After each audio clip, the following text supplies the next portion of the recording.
Hello दोस्तों, नमस्कार। SM किसी चैनल में मैं आप सब लोगों का दिल से बहुत बहुत स्वागत करता हूं। दोस्तों, इस वीडियो में हम लोग बात करने वाले एक ज़बरदस्त खबर के बारे में। और जैसे कि कुछ ही दिनों पहले मैंने एक वीडियो भी बनाया था, किस कॉन्टेक्स्ट में और कौन सा टॉपिक था।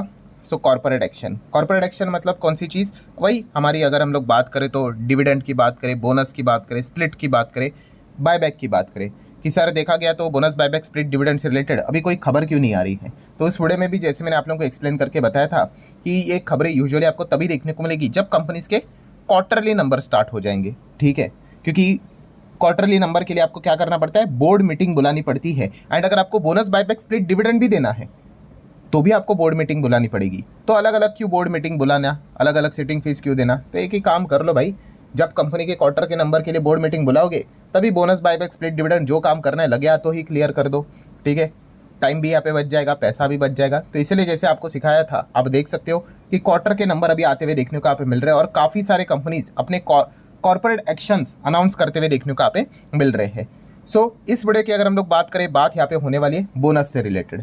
ठीक है, बोनस की अगर हम लोग बात करें दोस्तों, तो किंग ऑफ बोनस किसको बोला जाता है? तो हर किसी को पता है, विप्रो को। यस, विप्रो की अगर हम लोग बात करें, शेयर बाजार में बहुत सारे कंपनीज ने बोनस दिया है, बट सबसे ज़्यादा अगर किसी ने बोनस दिया है वो विप्रो ने दिया है। अप्रॉक्सीमेटली 13 की 14 बार दिया है। देखेंगे आगे वीडियो में इस इतिहास उठा करके देखेंगे, आई गेस 13 बार दिया है।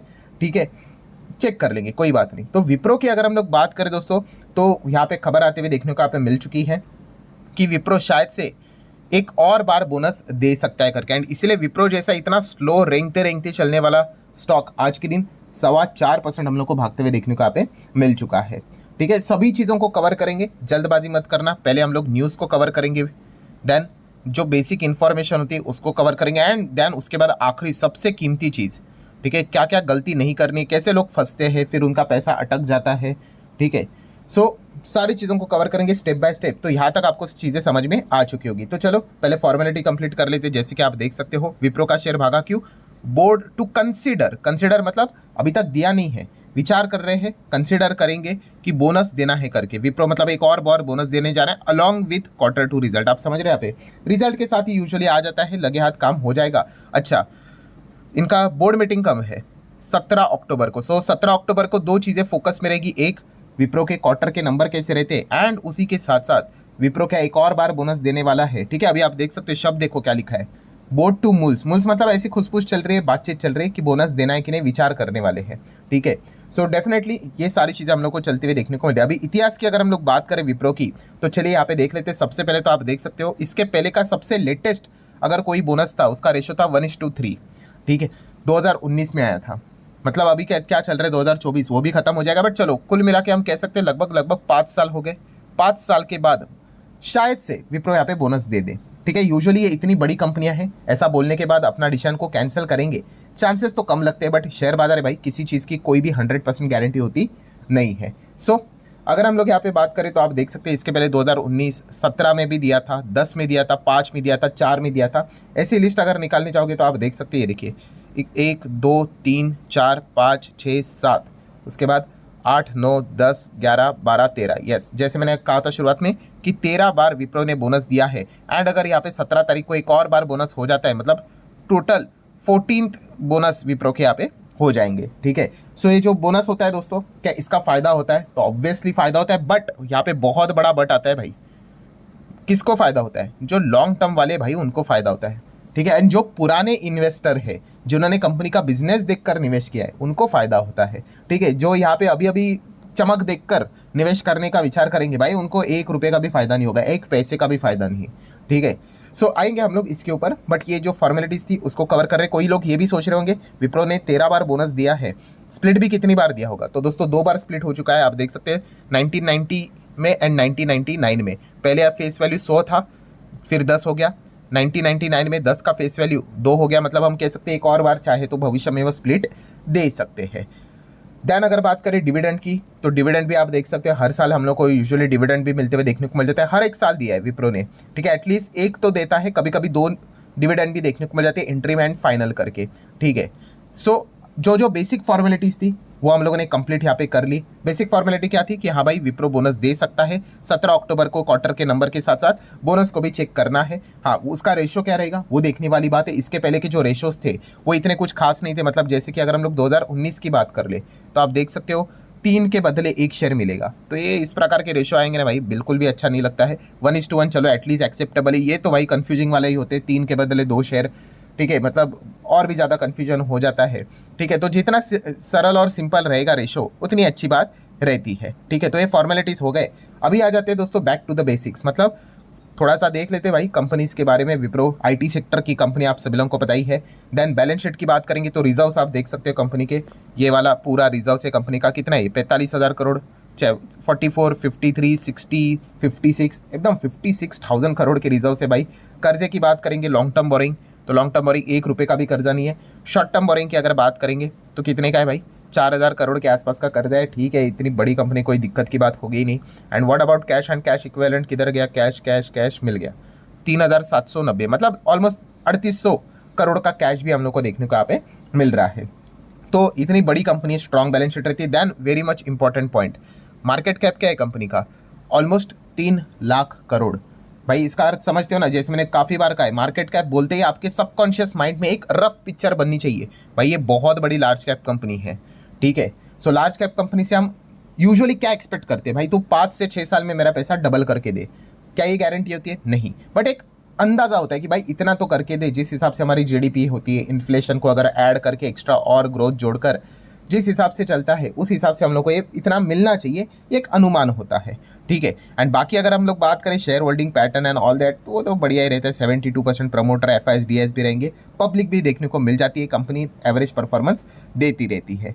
सो दोस्तों अभी आ जाते हैं दोस्तों सबसे इंपॉर्टेंट पॉइंट के ऊपर, कौन सा, मिस्टेक के ऊपर। यस, काफ़ी सारे लोग मिस्टेक यहाँ पे करते हैं, यूजुअली बिगनर करते हैं, मैं अगेन कह रहा हूँ, ठीक है। हमने भी जब शुरुआत की थी भाई, हमें भी ऐसी चीज़ें लगती थी, हम भी मिस्टेक करते थे, ठीक है, बट हमें कोई सिखाने वाला नहीं था। अभी मैं आप लोगों को वो सिखा रहा हूँ, ठीक है। तो आप चाहो तो इस मिस्टेक को अवॉइड भी कर सकते हो, बट हमेशा की तरह डिस्क्लेमर क्लियर कट रहेगा। आपको खरीदना आप खरीद सकते हो, आपको बेचना आप बेच सकते हो, होल्ड करना है होल्ड कर सकते हो, एवरेज करना है एवरेज कर सकते हो।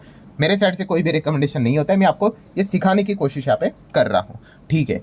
सो दोस्तों अगर आप एक इन्वेस्टर हो, लॉन्ग टर्म इन्वेस्टर, क्योंकि ये जो चैनल है वो पूरा इन्वेस्टमेंट से रिलेटेड है, आप सभी लोगों को पता ही है। हम कोई ट्रेडिंग बिडिंग चार्ट बीट ये इसकी कभी बात नहीं करते, ठीक है, उसमें पैसा बनता भी नहीं, आप सभी लोगों को पता है, ठीक है। मैं नेट पैसा बनने की बात कर रहा हूँ, 1-2 चौके लगाने की मैं बात नहीं कर रहा हूँ। लॉन्ग टर्म इन्वेस्टमेंट अगर आप करते हो, अगर आप एक लॉन्ग टर्म इन्वेस्टर है एंड अगर आप ये खबर सुनते हो, मैं सिर्फ विप्रो की बात नहीं कर रहा हूँ, किसी भी कंपनी के, अरे बोनस दे रहा है करके, एंड अगर आप यहाँ पे मन बनाते हो कि चलो बाय किया जाए करके as a investor, long term investor, तो आप गलत डिसीजन ले रहे हो। आप इस चैनल को देखते होंगे तो आपको पता है मैं कौन कौन से डायलॉग बोलने वाला हूँ, क्योंकि वही चीज़ें एक्चुअल में काम करती है। आपका कभी भी बाइंग डिसीजन कॉर्पोरेट एक्शंस के चलते नहीं होना चाहिए, नहीं होना चाहिए, बिल्कुल नहीं होना चाहिए, ठीक है। आपका बाइंग डिसीजन हमेशा यस बिजनेस ओरिएंटेड ही होना चाहिए। आप बिजनेस आपको अच्छा लगता है तो बाय का बटन दबाओ। अगर आप बाय का बटन यहाँ पे प्रेस कर रहे हो, क्यों? क्योंकि कंपनी बोनस दे रही है, ठीक है। क्यों? क्योंकि कंपनी स्प्लिट ला रही है। क्यों? क्योंकि कंपनी बायबैक अनाउंस कर रही है। क्यों? क्योंकि कंपनी डिविडेंड दे रही है। ये चीज़ें नहीं चलेगी भाई लॉन्ग टर्म में, ठीक है। ये एक टाइम के लिए होती है और ऐसा आप लोगों को बहुत बार क्वार्टर में अलग अलग चीज़ें चलती हुई देखने को मिल जाती है। अगर आपका यही टारगेट है बोनस बायबैक स्प्लिट डिविडेंड, तो मैं आज ही के दिन आपको और 10 कंपनी के नाम बता दूं जो कि कॉर्पोरेट एक्शंस अनाउंस करने वाली है, और आने वाले समय में हर रोज़ ये होने वाला है। तो पूरा शेयर बाजार ही खरीद के रखना पड़ेगा। तो प्लीज़ ऐसी गलती मत कर लेना, ठीक है। काफ़ी लोग ये गलती करते हैं। अभी नेक्स्ट सवाल आप लोगों का आएगा, तो सर शेयर भागता क्यों है? क्योंकि शेयर इसीलिए भागता है क्योंकि जो ट्रेडर लोग हैं, ठीक है, वो ये चीज़ों का फ़ायदा उठाते हैं। कॉर्पोरेट एक्शन एक अच्छी बात होती है, ठीक है, अभी दिया नहीं है, बट मार्केट एडवांस में ही चलता है भाई। सो जैसे खबर आई तो ये ट्रेडर ने खरीद लिया, तो ट्रेडर प्रॉफिट बुक भी करेंगे, ठीक है। उनको शेयर से कोई मतलब नहीं है भाई, वो चंद दिनों के लिए आते हैं, चंद कुछ घंटों के लिए, मिनट्स के लिए आते हैं, उनका टारगेट अचीव, टाटा बाय बाय, ठीक है। वो स्टॉप लॉस रखेंगे, उसके नीचे कट गया स्टॉप लॉस, टाटा बाय बाय। बट एक लॉन्ग टर्म इन्वेस्टर इन चीज़ों को सोचकर निवेश करता है कि बोनस दे रहे हैं, स्प्लिट दे रहे हैं, बायबैक दे रहे हैं, डिविडेंड दे रहे हैं, तो काफ़ी गलत डिसीजन यहाँ पे होगा, ठीक है। क्योंकि लॉन्ग टर्म इन्वेस्टमेंट हम लोग जो करते हैं भाई, हमारा एक ही टारगेट होता है लॉन्ग टर्म इन्वेस्टमेंट का, कौन सा? सीजी बोले तो yes, capital gain. Capital gain मतलब 1000 का, मतलब शेयर 10,000 कैसे हो जाए, 100 की शेयर 1000 कैसे हो जाए, कैसे हमारे रिटर्न्स 100%, 200%, 300% लॉन्ग टर्म में बन जाए, ठीक है। उसी के ऊपर हम लोग का फोकस होना चाहिए, ठीक है। उस जर्नी के बीच में अगर यहाँ पे बोनस बायबैक स्प्लिट डिविडेंड आ जाता है, वेलकम भाई, हम थोड़ी ना मना कर रहे हैं, हमें वो चाहिए, बट आपका बाइंग डिसीजन ये कभी नहीं होना चाहिए कौन सा कि अरे बोनस दे रहा है इसलिए मैंने खरीद लिया, ठीक है। फिर आप बाद में फ्रस्ट्रेट हो जाओगे। अभी आज कितना है, 550 है, मान के चलो कुछ प्रॉफिट बुकिंग हो या नीचे आ गया, ठीक, 500 आ गया, तो एक वो इंसान तो फ्रस्ट्रेट हो जाएगा। क्यों? क्योंकि उसने एक ही चीज़ के लिए खरीदा था, भाई बोनस दे रहा है इसीलिए तेजी आए, ऐसा कुछ गारंटी नहीं भाई। इसलिए कहता हूँ कि बिजनेस देखकर खरीदना होता है। ये चीज़ें आपको जितनी बार बार सुनकर बोरिंग लग रही होगी, जिस दिन फंसोगे उस दिन पता चलेगा, ठीक है। सो विप्रो कोई खराब कंपनी नहीं भाई, बहुत बढ़िया कंपनी। देन एक और मिस्टेक काफ़ी लोग करते हैं, कमेंट में पूछा भी जाता है, सर विप्रो कैसी कंपनी है? अच्छी कंपनी, शानदार कंपनी है। अगर अच्छा बोला, ठीक है, मैं कोई रिकमेंडेशन तो यहाँ पे नहीं दे रहा हूँ, बट उनको क्या लगता है कि चलो खरीद लेते हैं। अरे भाई खरीदने में कोई गलती नहीं है यहाँ पे, बट आप एक्सपेक्ट क्या करते हो उस कंपनी से, वो इंपॉर्टेंट चीज़ है। ये मैंने काफ़ी बार बोला है कि अगर समझो कि यहाँ पे रेसिंग लगी हुई है, ठीक है, और यहाँ पे एक हॉर्स है, वो ज़बरदस्त यहाँ पे भागते ही जा रहा है, भागते ही जा रहा है, और आपने कछुए के ऊपर, टर्टल के ऊपर आप लोगों ने पैसा लगाया है, ठीक है। अभी टर्टल तो भाई हॉर्स घोड़े की तरह तो नहीं भागेगा ना, धीमे धीमे करके भागेगा। तो ये विप्रो उसी प्रकार की कंपनी भाई। मतलब क्या है भाई, 3 लाख करोड़ का मार्केट कैप वाली कंपनी, इतना हेवी वजन है इसके पास, मतलब ये धीमे धीमे चलेगा ही, ठीक है। अगर आप इसमें निवेश करते हो और ये कहते हो कि भाई ये साल भर में मुझे डबल करके दे, नहीं देगा वो, कैसे दे सकता है? 2 साल में भी पॉसिबल नहीं होगा, ठीक है। ये यूजुअली 5 साल में आप एक्सपेक्ट कर सकते हो, 5 से 6 साल में, उसकी भी गारंटी नहीं होती, बट आप देख सकते हो 5 साल में कितना है भाई, हेज भाई 121 के आसपास है, मतलब चल रहा है करके, ठीक है। और याद रखना भाई, विप्रो का पैटर्न अलग होता है। अभी कुछ कंपनियां कैसी होती है, डबल ऐसा ऐसा धीमे धीमे धीमे करके देखो हो गया डबल, ऐसा। विप्रो कैसा चलेगा पता है, बिल्कुल फ्लैट, एकदम सडनली तेजी आएगी, फिर नीचे ऐसा आएगा तो भी डबल हो गया, मतलब सेम ही रिटर्न से, बट ऐसा पकाएगा आपको 3-3 साल, 3.5 साल चलेगा ही नहीं। आप इसका चार्ट पैटर्न देखो, ये देखो, ऐसा चलेगा, सडनली तेजी आ गई, फिर उसके बाद ड्रॉप, फिर ऐसा ऐसा करके रिजल्ट देखिए 5 साल का कितना है, अप्रॉक्सीमेटली 100, मतलब डबल हुआ करके, इनफैक्ट मोर देन दैट, ठीक है। ऊपर नीचे थोड़ा कट पकड़ कर चल लेना, ठीक है। अभी टीसीएस देखिए, टीसीएस भी 5 साल में, बड़ी कंपनी है ना, डबल ही है, बट टीसीएस वो फील नहीं देगा, ऐसा लगता है कि टीसीएस में रोज पैसा बनता है। क्यों? क्योंकि वो ऐसा ऊपर नीचे नहीं, धीमे धीमे करके ही जाएगा, बट वो ऊपर जाएगा, ठीक है। तो ये चीज़ें आपको समझ में यहाँ पे आनी चाहिए। काफ़ी लोग क्या करते हैं, इन कंपनीज में निवेश करते हैं और फिर बाद में कमेंट सेक्शन भर जाते हैं, सर मैं तो फंस गया इसमें, ये हो गया, अटक गया। अरे कैसे अटक गए? आप जिस कंपनी में जा रहे हो उसका मार्केट कैप आपने नहीं देखा क्या? ठीक है, आप देखते नहीं हो, ये कड़वी बात है, ठीक है। ये चीज़ें आपको बोरिंग लगती है, आप अपना पैसा कैसे भी इन्वेस्ट कर देते हो और उसके बाद पोस्टमार्टम करके कोई फ़ायदा नहीं। पैसा निवेश करने के बाद उसको स्टडी करके क्या फ़ायदा? बोलते हैं ना कि एग्जाम से पहले पढ़ना होता है और एग्जाम में लिख कर आना होता है तो मार्क्स मिलेंगे, ठीक है। एग्जाम खत्म होने के बाद पढ़ाई करने के लिए बैठोगे तो उसके मार्क्स तो मिलने वाले हैं नहीं, ठीक है। तो पहले जितना पढ़ाई करना है भाई, पहले पढ़ाई करनी होती है कि आप जिस कंपनी में जा रहे हो समझो उसका नेचर क्या है करके, ठीक है। क्या आप इतना स्लो खेलना पसंद करोगे, 5 साल में डबल होगा करके उस हिसाब से आप जाना पसंद करोगे? नहीं नहीं सर, हमें तो जल्दी चाहिए, फिर आपको छोटी कंपनी पकड़नी पड़ेगी। बट छोटी कंपनी में भाई स्टॉक्स आपको बहुत नचाएगा, ऊपर ऊपर से जोरदार गिरावट होगी, तो वो भी झेलना आना चाहिए। हर किसी का एडवांटेजेस एंड डिसएडवांटेजेस है, तो ये सारी चीज़ें आपने पढ़नी होती है, ठीक है। सो जितने इंपॉर्टेंट पॉइंट्स थे विप्रो से रिलेटेड सारे मैंने कवर कर लिए। वीडियो क्लोज करने से पहले अगेन यही कहना चाहूँगा, 17 तारीख को पता चलेगा कि ये बोनस देंगे या नहीं देंगे। अगर दिया तो 14th टाइम विप्रो का बोनस होगा, उसका रेशियो क्या होगा वो देखने वाली यहाँ पे बात है। आइडेंटिफाई यूर सेल्फ, आप कौन हो, आप ट्रेडर हो या इन्वेस्टर हो। एंड अगर आप इन्वेस्टर हो तो ये चीज़ें आपके लिए कोई मायने नहीं रखनी चाहिए, आपके लिए बिजनेस मायने रखना चाहिए। सो आशा करता हूँ दोस्तों सारी चीज़ों को मैंने कवर कर लिया। वीडियो हेल्पफुल लगा होगा, चाहो तो लाइक एंड शेयर कर सकते हो। मिलते हैं नेक्स्ट वीडियो में, तब तक के लिए बाय बाय।